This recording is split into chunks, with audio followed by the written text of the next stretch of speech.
We continue now at the top of Daf Kuf Tesam Beis in Mesechet Kesubos. This is Kesuvos Daf 109b. The Gemara here continues Aval Hadayon, and when it comes to judges, Chos Mim Afal Pi Shelo Kara'u, they'll sign a document even though they didn't read the whole document because they're really just signing to certify the signatures. And therefore, the point of the Gemara is, if a person signs as a judge and on the document that he signs on it happens to say that a certain piece of land that he is contesting belongs to someone else, that does not mean that that judge is admitting that land is not his, because again, he's only signing for the signatures. He's not signing for everything that's in the document. Rashi over here says, when it comes to judges, they're going to sign to certify a signature even though they didn't read everything in the document,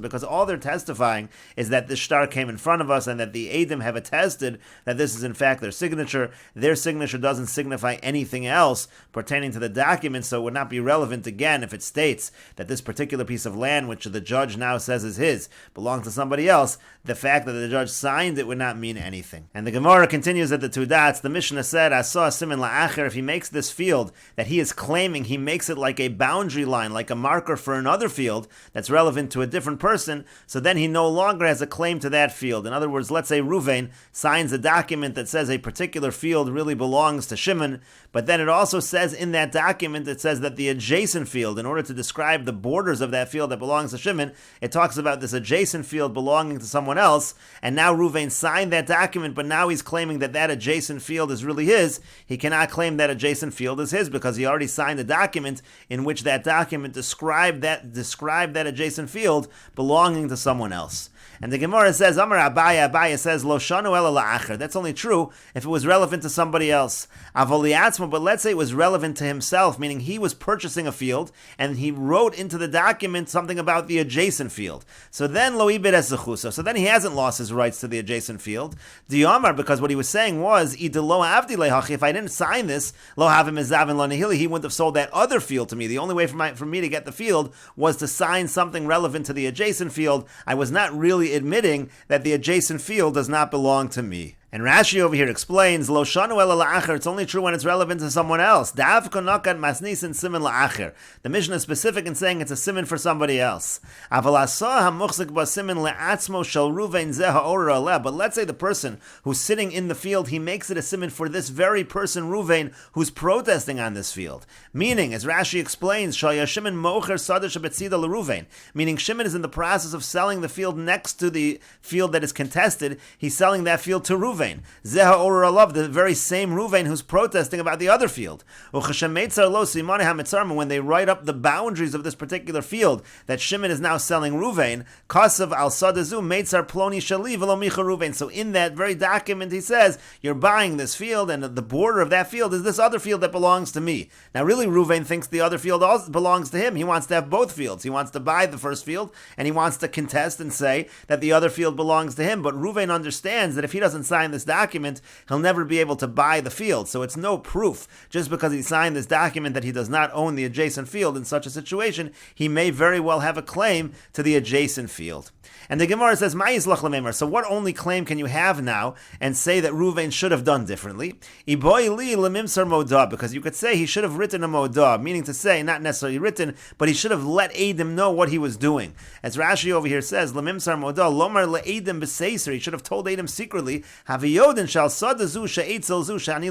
should know, this field that's adjacent to the field that I'm trying to buy, I'm going to protest about that. The only reason I'm quiet right now, that I'm writing about the boundaries, because if I protest, he's not going to sell me that one. So why he should have done that? Then he would have an Eidim that can testify that his signature doesn't mean anything.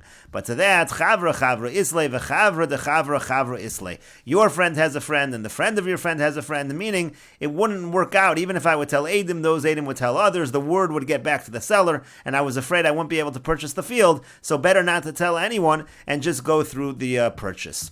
And the Gemara continues, Hahu da'asa simin la'acher. So there was a story where somebody, again, he made a particular field like a boundary line, and he signed that it was a boundary to another field, and that would seem to prove that field was not his. And later he's trying to claim that this is his field. So irir v'shachif. So what happened was he did protest, and he tried to get that field even though he had written that it was a boundary and it didn't belong to him. So then he died, and he set up an apotropis, a caretaker over his property, to take care of the properties for the inheritors. So asa apotropis lekame di Abaya. So this apotropis came in front of Abaya. Amar le, and Abaya said to him, Asa simin la'acher ibed esechuso. The halach in the Mishnah is that if you write up in a document and you make this field that you're later contesting, you make it a boundary line, you make it a siman for another field, and you admit in that document, so to speak, that it's not yours, so you've lost the rights. He loses the rights to the field, so therefore Abaya says, I can't give the field to you. So Amar, so now the apotropis said, Ihave avu and diyasmi kayam. If the father of these orphans was here, havitoyin v'amar, he would claim and say as follows. In other words, the apotropis was making a claim on behalf of the Yisomim as follows: tell him echad asisilach, that it's only one furrow in the field that was the siman. I wasn't testifying about the whole field when I signed. I was just signing about one telem. So Amar le, so Abai said to him, Shaper Kramit, you're making a good claim over here. The Amar Rabbi Yochanan, because Rabbi Yochanan says, Im toan v'yamar telem echad asisilach, if he claims and says that I was only talking about one furrow, Nemon he is believed, so this is a good claim, and you're still entitled to this property.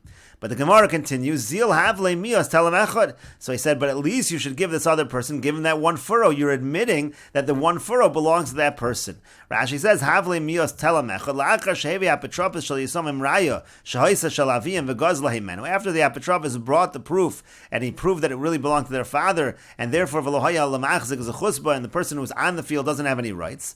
Elo l'fisha so avi and simin b'shmo shel machzik amar le Abai l'apotropis. But Abai said, look, at the end of the day, the father did sign that it's a boundary. So Zil havle l'machzik mios telem echad. That machzik should at least be entitled to that one furrow that you're admitting to. And so the Gemara says, Hava Allah richpa de dikli. So there was on that furrow, there was a richpa de dikli. Rashi says, Shuras dekolim murkovin ze agav ze. There was a whole row of palm trees that was on that furrow. So Amar Le, so now he said the apotropis said he have yavu, and he asked me Kayim if the father of the Yisomim was alive. Havitan v'amar, he would claim and he would say Chazarti v'lakachti mimenu. I actually went ahead. It's true that didn't belong originally to me. I had sold that, but then I went ahead and I bought that, and really that furrow belongs to me as well. Rashi over here says Chazarti v'lakachti v'menu la'achar shasisiv simin b'shmo. After I made it a boundary and I said that it wasn't really mine, but I purchased it later on, and therefore I'm claiming that I should have that furrow as well. And the Gemara continues, Amar Le, so Abai said to him, Shaper Kramit, again you're saying a good claim. The Amar Rabbi Yochanan, because Rabbi Yochanan said, Im Toan v'Amar Chazarti l'kachta v'imenu. If the guy goes ahead and says that I went ahead and I purchased it later on from him, Nemon, he is believed. And Rashi over here explains, Nemon, he's believed, the ha'pesha osar hu ha'pesha hitter, because we say it's pesha osar, pesha hitter. The me'achar sheyesh edim sha'isa shalov v'nigz lo himenu, because the guy already had witnesses that this was his and it was stolen from him. Ein lazel zechus bo, so tell him el al piv. So really, this person who's the machzik, he only gets that furrow because the person said that the furrow belonged to him. Because he had signed the document and made it a siman. But now he's going ahead and saying, no, he bought it from him. So it's really a pesha osar, pesha hitter, and he's believed on the furrow as well. And the Gemara continues, Amar Abaya says, if somebody sets up an apotropis over his property, nukim kihai, he should set up an apotropis like this guy. Because he knows, this apotropis knows how to make claims on behalf of the Yisomim. He did a good job making these claims and getting this property back for the Yisomim. And the Gemara continues with the Mishnah, Misha halach lemedinas hayom. Let's say somebody travels far away, v'avda derech sadeu, and now the path that goes to his field, it becomes lost. His field was surrounded by other fields. There used to be a path that he had access to get to his field. Now it's no longer visible. He can't find, no one can identify where his path was.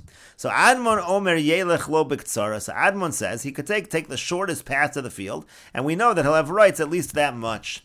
But the Chachamim say Yikna Lo lo derech b'mei moneh. He has to purchase a path from the people surrounding him, even for 100 moneh, meaning for a large amount of money. O yifrach ba'avir. Otherwise, he's going to have to fly through the air, meaning he has lost his path. Rashi over here says, V'avda derech sadeu shehecha ziku ba bali hasada shebemetzarav. All of these fields that surrounded his field, they already took over the path. So yelech lo b'ktzara al karcham yito lo derech l'sadeu. He's entitled to a path. Again, that's the opinion of Admon. Avol derech kitzara yivrlo, but he's only entitled to the shortest path. Shelo yir belitol. He shouldn't take more. He shouldn't take more than necessary. And the Gemara says, "My time with the Rabbanon." So, what's the reason of the Rabbanon? Why do the Rabbanon say that the person is not entitled to the path? We know that he had a path when he left. Shapir Kamar Admon. Admon is making a good argument. Just take the shortest path. Amar Rav Yehuda Amar Rav. So Rav Yehuda says that Rav says, "Kagon shekifua arba b'nei adam me'arba ruchoseh." The case over here is that there's actually 4 different properties that now surround. So each person says it wasn't in my field; it was in the other guy's field, and therefore everybody has a claim. He can't take any path at all, even the shortest path. But the Gemara says, "Yochi, if so, my time at the Admon. What's the reason of Admon? How is he allowed to pick a path in one of the person's fields? Maybe the path was really through the other person." So Amar Rava says, "Bi'arba da'asu mikoach arba." If you have a situation, let's say 4 people, they bought from 4 people who held it previously. V'arba da'asu mikoach chadu. Let's say even 4 people and they all bought it from one person. Kuli alma lo pligi. In those cases, everybody, there's no argument, demotzi madchile, that they can push him off. Each one can say, it wasn't through my field that you had a path. Ki pligi, when is there a machlokas over here in the Mishnah between the Rabbanon and between Admon? We're talking about a situation where originally there were 4 different properties owned by 4 different people surrounding the field, and then one person now bought all of the properties. So Admon says, Mikol makom darcha isli gabach. Person can argue, look, we know you now own all the properties. We know I have at least one path in one of these fields, and you own them all, so I have a path through your field, so I should be entitled to the shortest path. But Rabbanon Sabri, but the Rabbanon, they say back, Ishasak, Shasak, the person can claim as follows. If you want to be quiet and not get your path, good, be quiet. V'ilo, but if you're not going to be quiet and you're going to try to get a path from me, Mahadran Ashtar Lemorayu, so then I'm just going to return the documents to the original owners. Let's give it back to the 4 people who sold it to me. V'lo motzis lashtuye dina bahadayu, and you won't be able to take them to court because, again, each one can say you didn't have a path in their property, and therefore the Rabbanon say the person is not able to get the path from this individual. And the Gemara continues, Ahuda Amar Luhu, there was a person who said, Diklo Livros. So he said that I want to give a dekel, I want to give a palm tree to my daughter as an inheritance. So Azal Yasmi Ploglin Ichsi. So the orphans went after the person died, they divided up the property. Lo Yahavu Lo Dikla, and they didn't give her the palm tree. So Savar of Yosef Lamemer Hainu Mas Nisan. Rav Yosef thought to say that's like our Mishnah, because each person, each Yorish can say, it's not from me that you get the property.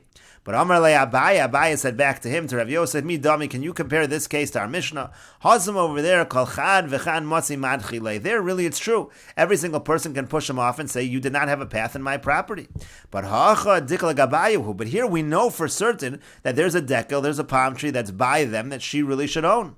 So my takantayu. So what do we do to fix the situation? Leis v'la dikla. You have to give her a dekel. You have to give her the palm tree. V'lahadru v'liflagu meireshon. Then they're going to have to redivide up all the property because they really divided it inaccurately, because there was a palm tree they included in the division when they started off that they should not have included.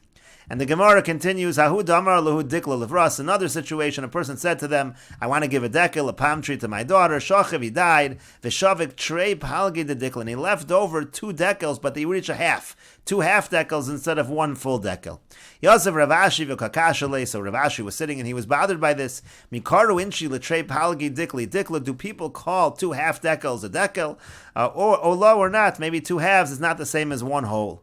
So Amar le Rav Mordechai le Ravashi. So Rav Mordechai said to Ravashi, Hachi Amar Avime me Hagrunya Mishmei de Rava. This is what Avime from Hagrunya says in the name of Rava.